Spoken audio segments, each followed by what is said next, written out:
Okay, let's unpack something that I feel like we all have a very complicated relationship with. Oh, When I say the word ginger, my brain immediately splits into two completely conflicting realities. go on. In one reality, it's late December, there's jazz playing, I'm drinking something warm, and I'm about to bite the head off a smiling gingerbread man. It's cozy, it's festive, it's sweet. And the other reality. The other reality is grim. Yeah. I'm in pajamas, I haven't showered in 2 days, and I'm staring down a piece of this gnarly golden root because someone told me it's the only thing that will keep me from throwing up. Yes, the sickbed remedy. Exactly. It's this total shift from a holiday treat to a desperation move. It's almost like the plant has a split personality. Yeah, it is a very vivid picture, but you've actually hit on fundamental truth about this plant. It holds this massive space in both our culinary joy and our, emergency medicine cabinets. But that duality is exactly why we need to do this deep dive. Because when you look at the research we have today, from nutrition coaches, clinical studies, gut health experts, it raises a massive question. Is ginger actually the one-stop sickness solver we claim it is? Or is it just a tasty spice that happens to have a really good PR team? Exactly. Right, that's my skepticism kicking in. I want to know if I'm actually fixing my physiology when I drink that tea, or if I'm just engaging in a very spicy placebo effect. That is a fair skepticism. Because I feel like the wellness industry loves to take a root, call it a superfood, and sell it to us for $5 a shot. And the short answer is, it's not a placebo, but it's also not working the way most people think it is. It's not magic, it's chemistry. Chemistry, okay. But before we get into the molecules, which, trust me, is where it gets fascinating, we have to look at the sheer scale of this thing. Humans have been obsessed with Zingiber officinal for a very, very long time. We aren't the first ones to boil this root in water, I assume. Definitely not. Yeah. If you look at the historical footprint, it's staggering. We have traditional Chinese medicine texts dating back to the 1st century BC that aren't just using it for flavor, they are prescribing it. Wow. It moved from its native Southeast Asia, traveled the spice routes to India, and eventually landed on tables in the Roman Empire. Romans were using ginger. They were obsessed with it, Yeah. a major trade commodity. So it's been pepping up dishes and settling stomachs across empires for 2,000 years. Okay. But today, our mission is to strip away the history and the folklore and look strictly at the biology. We need to figure out what it's actually doing to your gut, the best way to consume it, and this is the part that genuinely surprised me. We need to talk about the people who should actually avoid it. Yeah, the idea that ginger could be bad for someone is news to me. I thought it was universally safe. No, always. But let's start with the basics. When I'm in the grocery store produce aisle, looking at that weird hand-shaped thing that looks like an alien artifact, what am I actually looking at? So, botanically, you are looking at the rhizome. Rhizome, not a root. Technically, it's an underground stem. A true root absorbs water and nutrients for the plant. A rhizome is a stem that grows horizontally underground, storing the plant's energy. So it's an energy storage unit. That's why it's so dense, it's packed. Okay, so it's an energy storage unit. Let's talk about what's stored in there, because I have this mental nutrition label for ginger where I assume it's a superfood packed with vitamins. I'm thinking vitamin C, vitamin A, B vitamins. Right. I assume that's why it's good for me. Well, hold on. This is where we hit our first major misconception. You're not wrong that those things are in there. Ginger does contain nicotinic acid, which is a B vitamin. It has vitamin A, vitamin C. It even has trace minerals like potassium, magnesium, and copper. Okay, so I'm right. It's a multivitamin. Not quite. You have to look at the density and the serving size. Our research stack has some great insight here from Grace Williams, a health and nutrition coach. And what does she say? She points out that while technically those minerals are present, they aren't in large enough quantities to meaningfully contribute to your daily nutritional needs. So if I'm eating ginger to get my vitamin C, I'm barking up the wrong rhizome. You would have to eat an impossible amount of ginger, we're talking buckets, to get your daily recommended value of vitamin C. Ah. So if you're relying on ginger as a source of vitamins, you're missing the point. That's not where the power is. Okay, so if it's not the vitamins, what is doing the heavy lifting? Because we know it does something. I felt it work. It's all about the bioactive compounds. Bioactive compounds. This is the real secret weapon. Ginger isn't food in the caloric sense. It's a pharmacological toolkit. It contains a staggering 400 distinct bioactive compounds. 400. That seems excessive for a root. It's an incredibly complex plant, and within that mix, there are about 40 distinct antioxidant compounds. But there are two main players, two celebrities that you need to know. Okay. These are the compounds responsible for the smell, the taste, and the medical effects. Gingerols and shogaolins. Gingerols and shogaol. They sound like a bad cop, good cop duo. They kind of act like one, too. Grace Williams highlights that these two compounds are responsible for almost all the well-researched effects we care about: nausea relief, digestion, inflammation, and pain reduction. So when we talk about ginger working, we aren't talking about nutrition. We are talking about chemical signaling. Exactly. You aren't feeding your body, you're hacking its signaling pathways. All right, let's get into the how. Because the most famous use of ginger, by far, is for nausea. Motion sickness, morning sickness, the stomach flu. If you're queasy, someone hands you ginger. Always. How does a root stop me from wanting to throw up? Is it just settling the stomach acid? It's much more sophisticated than just soaking up acid like a sponge. It's actually interfering with the body's communication network. Okay. To understand this, we have to talk about something called prostaglandins. Prostaglandins. I've heard that word in aspirin commercials, I think. Likely yes. Tracy Randall from IBS Clinics gives a really clear explanation of this. Prostaglandins are lipid compounds, fats basically, that are made in our cell membranes. And they do. What? They act like local messengers. They have three main jobs in the gut.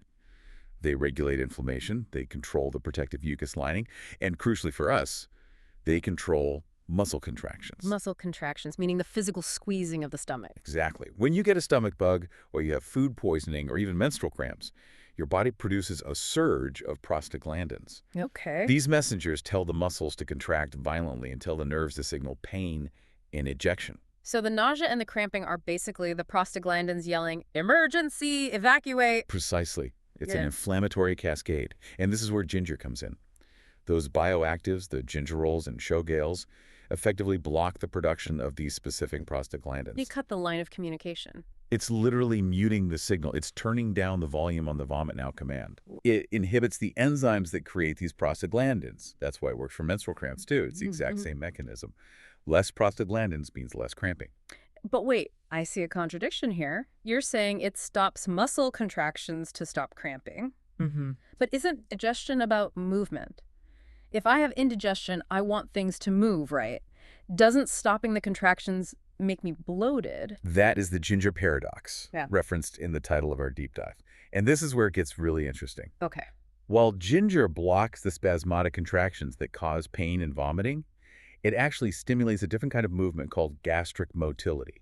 Okay, unpack that. Yeah. Spasms versus motility. So nausea is often caused by the stomach just holding on to food and refusing to let it pass into the small intestine gastric stasis. Yeah, right, that heavy feeling. That's it. Ginger acts as a prokinetic agent.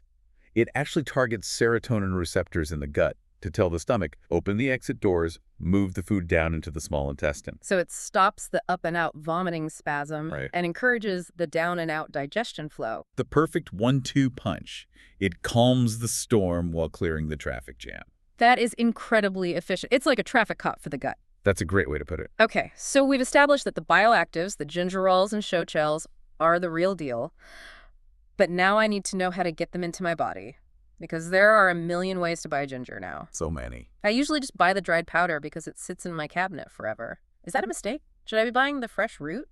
It's not necessarily a mistake, but you are getting a different chemical profile. This is a detail most people miss. How so? Fresh ginger and dried ginger are not the same thing biologically. I assumed dried was just ginger minus water. You'd think so, but the drying process involves heat and dehydration, which causes a chemical reaction. In fresh ginger, the dominant compound is gingerol. Gingerol. Gingerol is somewhat spicy, but it's the most potent anti-nausea agent. It's the one you want for acute sickness. Okay, so fresh equals gingerol equals anti-nausea. Right. But when you dry ginger to make powder, the heat converts the gingerol into shogaol. Shogaol. And shogaol is actually much more pungent. It's twice as spicy as gingerol. That's why dried ginger hits the back of your throat harder. That explains why my gingerbread cookies have that specific bite. Exactly. Now, shogaol has amazing benefits. It's a potent antioxidant and anti-inflammatory, but for the specific job of settling a stomach or fixing motility, Tracy Randall's verdict is that fresh is superior. Why? The gingerol content is preserved by the moisture in the root. So if I'm actively feeling sick, I shouldn't reach for the spice jar. I need the raw root. Correct. For acute symptoms, fresh is best. And we actually have some specific dosage data here, which is rare for natural remedies. Oh, that's useful. A study in Clinical Nutritional Open Science found that a daily dose of around 2,000 milligrams or 2 grams was the sweet spot. 2,000 milligrams. That sounds like a lot. What does that look like in real life? Do I need a scale? Not really. If we talk about the raw root, 2 grams is about the size of a teaspoon of grated ginger, Oh, okay. or a chunk about the size of a quarter. It's manageable. That's doable. And what did the study find at that dose?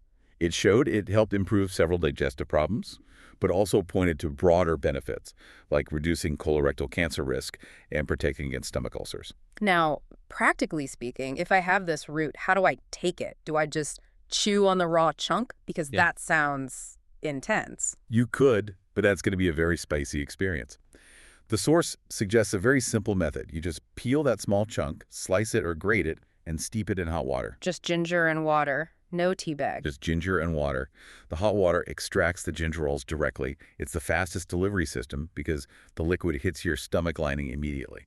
Simple enough. I can do that. But now we have to get into the messy part, the myths.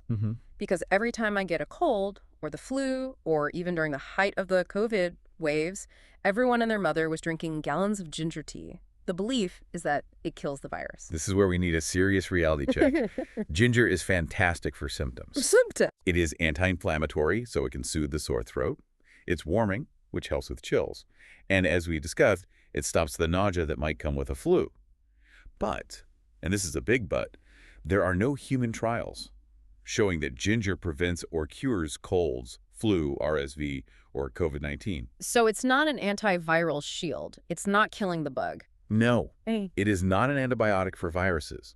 It is making you feel more comfortable while your immune system fights the battle. It's symptom management, not a cure. That's a really important distinction. I feel like people treat it like a magic shield. Exactly. But there is another warning in the data that actually shocked me more, and this is something I see on social media constantly. What's that? The ginger shot. Oh, I know the one. You go to a juice bar, pay $7 for a tiny bottle of concentrated raw ginger juice, and down it to wake up your system. Right. You've done it? I've done it. It feels like getting punched in the throat, but in a healthy way. Well, Grace Williams has a specific warning about that habit. And it has to do with your nervous system. My nervous system, how? Think about what ginger is. It's heating. It's stimulating. It promotes motility. In traditional Chinese medicine, it's considered a yang, or heating herb. Okay. Now, think about the state of the average modern person. Stressed, tired, anxious. Right. Biologically, we call that being in a sympathetic state, fight or flight. Your cortisol is high, your heart rate is up, your system is already overstimulated. I see where this is going. If you take a person who is already physiologically hot and stressed, and you force a concentrated shot of heating, stimulating ginger into their system, what happens? I guess you're adding fuel to the fire. Exactly. You're overstimulating a system that is arguably already burning out. Grace Williams notes that this can actually worsen reflux, increase anxiety symptoms, and cause digestive irritation. That is so counterintuitive. I always thought of ginger as soothing. It's soothing for a sluggish stomach. It wakes up a system that is too slow. But for a stressed nervous system, that intense sharpness acts as another stressor. Wow. So if I'm stressed out of my mind before a big meeting, the ginger shot might actually make my stomach feel worse, not better. Precisely. You might get the burn, but you're also ramping up the very system you need to calm down. In those cases, more is not always better. That actually makes a lot of sense. It's about context. Are there any other safety flags for specific groups of people? Just a standard medical one, but it's important. Because ginger affects how the blood clots. It acts as a mild blood thinner and affects blood sugar levels. High doses can interact with medications. Like warfarin or diabetes meds. Exactly. If you are on blood thinners or insulin, taking high-dose ginger supplements is something you need to clear with your GP. It can potentiate the effects of those drugs, meaning they work too well. Good to know. Okay, let's bring this all together. We've covered a lot of ground, from the spice trade to the chemistry of drying. We have. And if we look at the big picture, I think we have to change how we categorize ginger. It's not a vitamin bomb. It's not a magic antiviral shield that bounces bullets off your immune system. No, it's a tool. It is a bioactive toolkit. It's a specialized instrument for managing chemical messengers in the gut. It talks to your prostaglandins and tells them to stop the cramping. It talks to your serotonin receptors and tells them to keep things moving. I love that. It's not food, it's a mechanic for your digestion. Exactly. And like any tool, you have to use it right. Fresh ginger, with its gingerol, is the best tool for nausea and speed. Right. Dried ginger with shogaol is great for warmth and inflammation. But you have to know when not to use the tool, specifically when your system is already redlining with stress. It's really about listening to what your body actually needs, isn't it? Sometimes you need to speed things up, and ginger is perfect. But sometimes you're already going too fast. That's the key takeaway for me. It's not a more is better situation. Okay. It's a right tool for the right job situation. You know, this leaves me with a thought that I can't quite shake. We talked about this duality at the beginning, the gingerbread man versus the medicine, but there's a deeper duality here. Oh, yeah. Ginger is famous for pepping up a curry, right? It brings the heat, it wakes up the palate, It does. It's aggressive. but biologically we use it to calm down an upset stomach. We use the heat to create the calm. That is a beautiful observation. It suggests that in nature, the cure often looks surprisingly like the cause. It's not bland and soft like milk or bread. It's spicy, sharp, and potent. It fights fire with a different kind of fire. I like that. And on that spicy note, we're going to wrap up this deep dive. Next time you're in the produce aisle, maybe give a little nod of respect to that knobbly root. It's doing a lot more work than just flavoring your stir fry. Thanks for listening, and we'll catch you on the next one.